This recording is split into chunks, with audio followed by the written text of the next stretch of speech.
MR. விஜயபாஸ்கரின் சகோதரர் கைது செய்யப்பட்டிருக்கிறார். அண்மை செய்தியாக பார்த்து வருகிறோம். அதிமுக முன்னாள் அமைச்சர் எம்.ஆர். விஜயபாஸ்கரின் சகோதரர் சேகர் கைது செய்யப்பட்டிருக்கிறார்.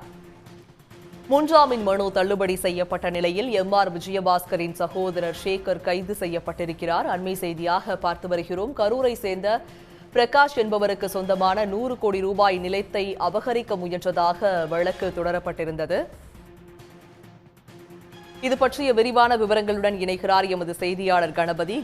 விவரங்கள். கரூரில் முன்னாள் அமைச்சர் எம்.ஆர். விஜயபாஸ்கரின் சகோதரர் சேகர் மற்றும் தோட்டக்குறிச்சியைச் சேர்ந்த செல்வராஜ் ஆகிய இருவரை சிபிசிஐடி போலீசார் இன்று கைது செய்துள்ளனர். கடந்த 3 நாட்களுக்கு முன்பு சேகர் மற்றும் அவருடன் இருந்த 4 நபர்களுக்கு சென்னை உயர்நீதிமன்றத்தில் முன்ஜாமீன் கேட்கப்பட்டிருந்த நிலையில் முன்ஜாமீன் தள்ளுபடி செய்யப்பட்டது. இதையடுத்து அவர்கள் தலைமறைவாக இருந்த அவர்களை கரூரில் இன்று சிபிசிஐடி போலீசார் கைது செய்துள்ளனர். கரூரில் பிரகாஷ் என்பவருக்கு சொந்தமான சுமார் 100 கோடி மதிப்புள்ள 22 ஏக்கர் நிலத்தை முன்னாள் அமைச்சர் எம்.ஆர். விஜயபாஸ்கர் போலியான ஆவணங்கள் மூலம் பத்திரப்பதிவு செய்ய முயன்ற வழக்கில் இவர் குற்றவாளியாக கருதப்பட்டு தேடி வந்தனர்.